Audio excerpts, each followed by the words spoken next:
Elaborate करूंगा, मैं सिर्फ इनके आंसर नहीं बताऊंगा, इस पे अप्लाई होने वाले सेक्शन को एलाबोरेट करूंगा। ऑलराइट, सो फटाफट चाहिए डिस्कस करते हैं। आइए क्वेश्चन नंबर फर्स्ट देखते हैं। क्वेश्चन नंबर फर्स्ट क्या डिमांड कर रहा है, आइएगा। द बोर्ड ऑफ डायरेक्टर्स, ध्यान सुनेगा बेटा, the board of directors of NRK limited appointed Anita, alright, Anita as a women director. अब देखो क्वेश्चन को जब पढ़ते हो ना, प्रोविजन माइंड में याद रखा करो, यहां बात हो रहा है वुमेन डायरेक्टर का। ऑलराइट, ठीक है। इन the board meeting held on 10 September 2019, ठीक है, said appointment was made to fill the vacancy of a women director which has occurred as a result of resignation of the Sunita on 30th June 2019। अब देखो question दो part में divide है, पहले part को समझो। पहले तो समझना जरूरी है कि women director, appointment of women director की बात करेंगे। So you know what I suggest कि read what, read section, what which section, section हमको 149 पता होना चाहिए, ठीक है। तो रीड करना है section 149 with what, with rule number 3। Alright, rule number 3, read section 149 with rule number बताइएगा 3। कौन सा रूल नंबर किसका है, तो बोलता है कंपनीज, या देखिए companies appointment and qualification, alright, of directors. याद रखिएगा, मैं आपके कन्वीनियंस के लिए शॉर्ट में लिख रहा हूं, ठीक है, डायरेक्टर्स। ऑलराइट, ये क्या कह रहा है बेटा, section 149 read with rule 3। Rule number 3 क्या है, याद करना है, एग्जाम में कोड करके आना है, अच्छे मार्क्स अगर चाहिए तो इन्हें कोड करके आना है। ऑलराइट, क्या याद करना है, सेक्शन 149। सर 149 के बताया आपको याद होगा, फटाफट से बता रहा हूं मैं, ठीक है।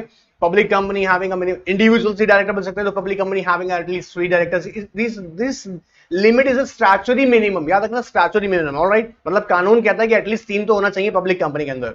याद रखिए, फिर बोल दूं, पब्लिक कंपनी के अंदर। Alright, private company at least 2, individuals company नहीं बनेगा। ऑलराइट, आप जानते होंगे इतना। एंड ओबीसी के अंदर एटलीस्ट 1 डायरेक्टर होना चाहिए। ये सेक्शन 149 की डेफिनेशन में प्रोवाइडेड है। इसके अलावा सेक्शन 149 और इंपॉर्टेंट बात बोल देता है, याद देखिए, मैं क्वेश्चन में डिस्कस करने के लिए बता रहा हूं कि आपका एक डायरेक्टर जो होंगे वो इंडिया में स्टे करते हो एटलीस्ट, आपको याद होगा 182 डेज, कैलेंडर ईयर याद रखिएगा, कैलेंडर्स में चेक करना है, तो वो एटलीस्ट इंडिया में स्टे करते हो, एक डायरेक्टर ऐसे होने ही चाहिए, याद रखिएगा। अब इससे एक और क्वेश्चन सॉल्व हो गया, एग्जाम में अगर क्वेश्चन आता है बाई चांस की ABC 3 डायरेक्टर है, जिसमें से आपको ये ऑब्जर्व करना पड़ेगा कि उनमें से किसी एक डायरेक्टर का इंडिया में स्टे होना एटलीस्ट 182 डेज, मतलब 182 डेज इंडिया में स्टे करना जरूरी है।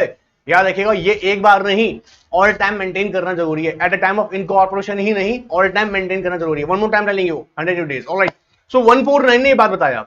अब क्वेश्चन जो हमारे सामने अवेलेबल है बेटा, उसमें बात हो रही है अपॉइंटमेंट ऑफ वीमेन डायरेक्टर की। वीमेन डायरेक्टर की अपॉइंटमेंट देखिएगा, मैंडेटरी जिन कंपनीज में होती है, उसे समझने के लिए रूल 3 पढ़ना पड़ता है। याद देखिएगा, रूल 3 इसी बात को बताता है। बोर्ड 149 बता रहा है, देखिए अपॉइंटमेंट ऑफ डायरेक्टर की बात कर रहा है, तो 3 किसकी बात कर रहे हैं, यहाँ पे 3 बात कर रहा है वीमेन डायरेक्टर की। Appointment of what, appointment of whom, women director. Alright, women director, women director की हम जब बात करेंगे, देखिए वीमेन डायरेक्टर बोल रहे हैं यहाँ पे, women director, one more time telling you, women director. Alright, rule 3 कहता है वुमेन डायरेक्टर की अपॉइंटमेंट किन कंपनी से मैंडेटरी है। क्वेश्चन आ सकता है एग्जाम में, देखेगा जितना भी लिस्टेड कंपनी होगा, एवरी लिस्टेड कंपनी, जितना भी लिस्टेड कंपनी होगा। ऑलराइट, जितना भी लिस्टेड कंपनी होगा। एक बात याद रखना, अगर आपने बेटा लिस्टेड का कॉन्सेप्ट पता है, दैट्स रियली गुड। मैं यहाँ पे क्विकली बता दूं, कोई बच्चा अगर सेकंड मॉड्यूल अटेम्प्ट नहीं किया है, उसको नहीं पता, भी नहीं कर रहा है, और उसे लिस्टेड का मीनिंग प्रॉपर नहीं पता है, तो बता रहे हैं। लिस्टेड का मतलब होता है जिन कंपनीज की सिक्योरिटीज लिस्टेड होती हैं। याद रखिएगा, मैं बता दूं, कंपनी लिस्ट नहीं होता है, ये याद रखिएगा, सिक्योरिटीज लिस्ट होता है। ऑलराइट, तो जिन कंपनी से सिक्योरिटीज स्टॉक एक्सचेंज पे लिस्टेड है, आपने नाम सुना होगा, BSE, NSE, या किसी लोकल स्टॉक एक्सचेंज पे, जैसे दिल्ली स्टॉक एक्सचेंज हो सकता है, कोलकाता स्टॉक एक्सचेंज हो सकता है। तो जिन कंपनीज की securities one more time telling you, securities list होती हैं। ऑलराइट, कंपनी लिस्ट नहीं होता है, ये गलत फहमी है, सिक्योरिटीज लिस्ट होता है। याद रखिए, उन कंपनीज को बोलते हैं लिस्टेड कंपनी। तो सेक्शन याद रखिए 149, when we read section 149, read with the rule number 3, it provides that what, the women directors appointment is compulsory in case of company if such company is a listed company. Listed company है, यह कहता है, याद रखिएगा। फिर वापस से क्या, कंपनी कौन सा हो सकता है, पब्लिक कंपनी, अगर पब्लिक कंपनी है। ऑलराइट, पब्लिक कंपनी अगर है, तो पब्लिक कंपनी केस में याद रखिएगा, इंपॉर्टेंट बात क्या है, पब्लिक कंपनी केस में 2 बातों को चेक करेंगे, पेड अप शेयर कैपिटल कितना है, पेड अप शेयर कैपिटल। याद रखिएगा, यहाँ वर्ड यूज है paid up share capital, and I hope you can understand the share capital includes 2 type of share capital, what, preference share capital and equity share capital, very common, very common. Alright, तो कितना, 100 करोड़ और मोर, 100 करोड़ और मोर। Alright, 100 crore और मोर, and यहाँ पे and नहीं है, याद रखिएगा, और है। ऑलराइट, एंड टर्नओवर 300 करोड़ और मोर, क्लियर है यहां तक, 3 करोड़ और मोर। सो ये दो सिचुएशन यहाँ पे आपके सामने आ गया, देखिएगा मैं आपको फिर बता दूं। ऑलराइट, सो देखिए यहाँ पे ध्यान समझेगा, यहाँ जो हम सिचुएशन देखेंगे दोनों देखेंगे क्या, या तो उस कंपनी का पेड अप शेयर कैपिटल या देखिए 100 करोड़ हो, ऑलराइट, या उस कंपनी का टर्नओवर, और या देखिएगा और यहाँ पे टर्नओवर 300 करोड़ हो, ठीक है। अच्छा ये हमें कैसे पता लगेगा बेटा, प्रैक्टिकली हम देखेंगे उसके लेटेस्ट, जो भी लेटेस्ट उसके लेटेस्ट क्या होंगे, ऑडिटेड फाइनेंशियल स्टेटमेंट्स होंगे, ऑलराइट, और लेटेस्ट ऑडिटेड फाइनेंशियल स्टेटमेंट्स होंगे, उनके बेसिस पे हम लोग लिमिट चेक कर लेंगे, ठीक है। पहला बात समझ में आया, सेक्शन 149 हमने समझा कि इंडिविजुअली डायरेक्टर बन सकते हैं 149 के अकॉर्डिंग, ऑलराइट। कंपनी के अंदर public company minimum statutory minimum 3, public private company के अंदर minimum 2 and in case of OPC 1। एक डायरेक्टर स्टे इंडिया करना जरूरी है 182 days in a calendar year, याद रखें कैलेंडर, ऑलराइट, जनवरी टू दिसंबर। मैं आपको इसलिए बता रहा हूं, कई बार छोटी छोटी क्वेरी भी आ जाती है, इसलिए मैं जनवरी कैलेंडर डेज बोलने की कोशिश कर रहा हूं, ऑलराइट। अच्छा अब क्या प्रोविजन है समझना, रूल 3, क्योंकि रूल 3 यहां पे बात करता है विमेन डायरेक्टर, क्वेश्चन में सिचुएशन क्या है, विमेन डायरेक्टर की, ऑलराइट। अच्छा विमेन डायरेक्टर की जब अपॉइंटमेंट की बात कर रहे हैं तो देखिएगा अपॉइंटिंग अथॉरिटी यहां पे कौन है, बोर्ड ऑफ डायरेक्टर्स, ठीक है। नाउ रूल 3 के बारे में मैंने आपको थोड़ी बहुत बता दी है कि लिस्टेड कंपनी के अंदर होना जरूरी है, ठीक है। दूसरा इंपॉर्टेंट बात क्या था यहां पे, ध्यान समझेगा, उस लिस्टेड कंपनी का के अलावा लिस्टेड कंपनी अगर है तो इमीडिएटली अट्रैक्ट हो जाएगा प्रोविजन, ऑलराइट। दूसरा सिचुएशन क्या है कि अगर कंपनी पब्लिक कंपनी मतलब प्राइवेट पे अप्लाई नहीं होने वाला, याद रखना एग्जाम में बच्चा गलती करता है, देखो ध्यान से देखो, यहाँ लिखो एनआरके प्राइवेट लिमिटेड, ध्यान से स्क्रीन पे देखिएगा, एनआरके लिमिटेड है, लिमिटेड वर्ड है, कंफ्यूज मत हो जाना, अगर गलती से एग्जाम में आपको देता है वो, तुम छोटी सी बात को बेटा गलती मत कर देना, अगर एनआरके 9 को अगर वो लिख देता है एनआरके 9 पीवीटी लिमिटेड, ऑलराइट, तो यहां देखिएगा प्रोविजन विमेन डायरेक्टर का अट्रैक्ट ही नहीं होना है, मैंडेटरी नहीं है। सिचुएशन क्या हो सकता है, ऑप्शनल है, आप चाहो अपॉइंट कर सकते हैं women director, it is not mandatory in case of private company, but अगर पब्लिक कंपनी है, और पब्लिक कंपनी में भी कब, जब उसका पेड अप शेयर कैपिटल कितना 100 करोड़, 100 करोड़ और बोर, वापस बोल के देखिएगा, अगर आप पढ़ रहे हैं ना, अगर इस वीडियो को देख रहे हैं, याद देखिएगा, बोलिएगा बोलिएगा, ठीक है, अब शर्माइएगा मत, आसपास आपको कौन देख रहा होगा, आप लोग सीख रहे हैं, कुछ अच्छी चीज सीख रहे हैं, राइट। सो पेड अप कैपिटल कितना है 100 करोड़, और कितना सिचुएशन हो सकता है, दूसरा टर्नओवर कितना हो सकता है 100 करोड़, अगर ये सिचुएशन फॉलो हो गया। अब मान लीजिए एग्जाम में आपको देता है एक प्राइवेट कंपनी है जिसका 100 पेड अप शेयर कैपिटल है 110 करोड़, आप बेटा जल्दी मत कर देना, ठीक है, जल्दी मत कर देना, चेक करना कि प्राइवेट कंपनी तो नहीं कर रहे हैं एग्जाम में, so it is not mandatory in case of private company, anyways. अब देखिएगा आगे ये बात सुनेगा, रूल 3 के आगे क्या कहता है, रूल 3 यहाँ पे एक बात बोलता है, जो भी विमेन डायरेक्टर की हम बात कर रहे हैं इनकी अपॉइंटमेंट होगी by the board of director, by the board of directors, ठीक है। अब सिचुएशन समझो बेटा, ऐसा हो जाता है, अगर ये बात समझ ली क्वेश्चन सॉल्व हो गया, ठीक है।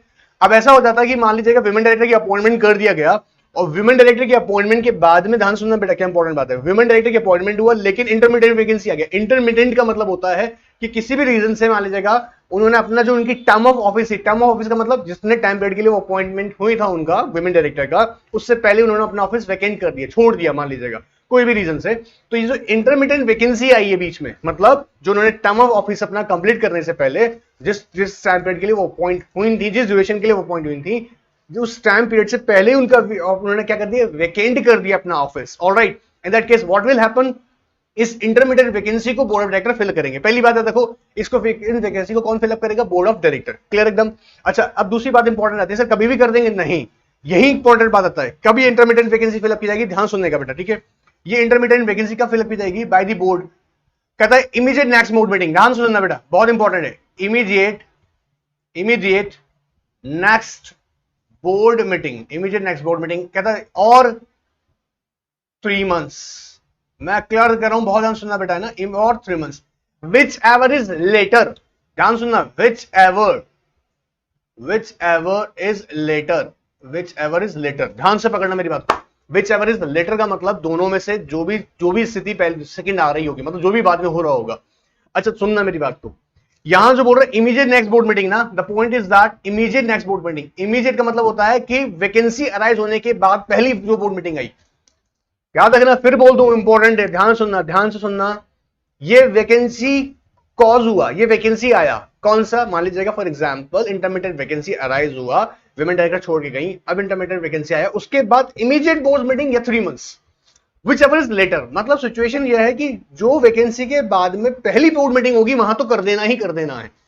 लॉ की डेफिनेशन समझ रहे हैं, पकड़ में आ रहा है, रूल 3 क्या कह रहा है, ध्यान से समझना, अगर इंटरमीडिएट वैकेंसी अराइज होता है तो immediate next board meeting, immediate का मतलब होता है उस वैकेंसी के अराइज होने से ठीक नेक्स्ट जो बोर्ड मीटिंग आ रहा है, मतलब गलती एग्जाम में ध्यान रखना, ऐसा नहीं होना चाहिए कि इसके बाद एक बोर्ड मीटिंग आया, आपने उस पर नहीं किया, आपने सोचा नहीं 3 मंथ्स वाले केस में कर लेते हैं, नहीं, फर्स्ट बोर्ड मीटिंग होना चाहिए, दिस हैपनिंग, मतलब ऐसा वैकेंसी अराइज होने का जस्ट नेक्स्ट मीटिंग होना चाहिए। ऑलराइट, फर्स्ट होगा, लेकिन वो फर्स्ट होगा।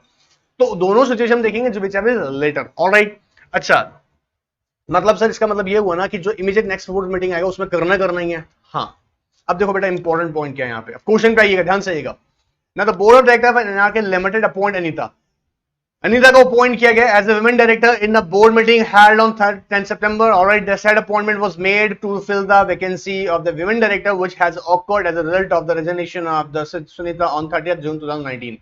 मतलब ये जो वैकेंसी फिलअप की गई है by the board of director, ध्यान सुनिएगा, एक्चुअली 30th जून को जो कॉज हुई थी वैकेंसी उसको फिलअप की गई है सितंबर। बहुत सिंपल है, जुलाई, अगस्त एंड सितंबर, मतलब 3 महीने ज्यादा हुआ नहीं था। ऑलराइट, उन्होंने पहले कर लिया। आप ध्यान से देखिएगा, मतलब ये नहीं था कि उनको बोर्ड मीटिंग हुआ। देखो बहुत सिली क्वेश्चन कई बार आ जाते हैं, इसलिए मैं बोल रहा हूं आपको, ऐसा नहीं है कि सुनिएगा 3 महीना बच्चा लेबर 3 महीना हो जाना तो बाद में आएगा, नहीं। इमीडिएट बोर्ड मीटिंग हुआ 10 सितंबर को, उन्होंने अपॉइंटमेंट किया, वैलिड। अब देखो क्वेश्चन नंबर सेकंड क्या जोड़ता है सबने, will your answer be different if the board meeting held on 8 नवंबर 2019? अगर देखो कॉज कब हुई थी, 30 जून को, अगर वो कॉज होती 30 जून को कॉज होती, और जो बोर्ड मीटिंग अगर वो अगर होता 8 नवंबर को, आप सोच रहे हैं 3 महीने से ज्यादा का गैप हो गया, लेकिन अभी भी अपॉइंटमेंट वैलिड होगा। क्यों, सुनना ध्यान से, मैंने आपको बताया कि इमीडिएट नेक्स्ट बोर्ड मीटिंग आनी चाहिए। मतलब अगर 30 जून के बाद में, जहां तक सुनना मेरी बात को, जो वैकेंसी अराइज हुई कब, 30 जून को, क्वेश्चन में देख रहे हो आप, 30 जून को अराइज हुई थी, ठीक है। इसका मतलब यह हुआ कि उसके बाद जो नेक्स्ट बोर्ड मीटिंग हुई है, अगर वो 8 नवंबर को भी हुई है और उसमें अपॉइंटमेंट किया है, then still the appointment is valid, क्योंकि रूल 3 क्या कह रहा है, या तो इमीडिएट नेक्स्ट बोर्ड मीटिंग और 3 मंथ्स व्हिचएवर इज लेटर। हो सकता है कि 3 महीने के अंदर फिलअप नहीं गई, क्योंकि उस ड्यूरेशन में कोई भी उस वैकेंसी के बाद में कोई फर्स्ट बोर्ड मीटिंग नहीं हुआ, तो उस वैकेंसी के अराइज होने के अगर ठीक 3 महीने बाद में मान लीजिएगा फिलअप नहीं की गई, लेकिन अगर उसके बाद में, या देखिए उस वैकेंसी के अराइज होने के बाद में ठीक जस्ट फर्स्ट बोर्ड मीटिंग जो है कि क्वेश्चन में दे रखा है 8 नवंबर को अगर हो रहा है, या देखिए 8 नवंबर को अगर हो रहा है, वापस देख लो बेटा, 8 नवंबर, ऑलराइट, 8 नवंबर को हो रहा है, तो याद देखिएगा वो अपॉइंटमेंट भी वैलिड होगा। क्लियर है एकदम। ऑलराइट सर हमको याद हो गया। ऑलराइट, अब देखिए मेरी बात को ध्यान सुनेगा, नेक्स्ट क्वेश्चन की तरफ चल रहे हैं। मैं उम्मीद कर रहा हूं कि आपको क्लियर होंगे। याद देखिएगा, जिन जो स्टूडेंट, अगर नया कोई स्टूडेंट ऐसा देख रहा है तो याद देखिएगा, हमको फटाफट याद देखिएगा अपना इन व्हाट्सएप नंबर पे हमको सेंड कर सकते हैं, आप व्हाट्सएप नंबर पे हमको सेंड कर सकते हैं अपनी क्वेरी को। और इसके अलावा याद देखिएगा व्हाट्सएप नंबर पे अभी सारे क्वेश्चंस के आपको यार पीडीएफ मिल जाएगा। ऑलराइट, यहां हम लोग फटाफट आपके साथ आंसर डिस्कस कर रहे हैं। एनीवेज नेक्स्ट क्वेश्चन पे आते हैं, देखिएगा।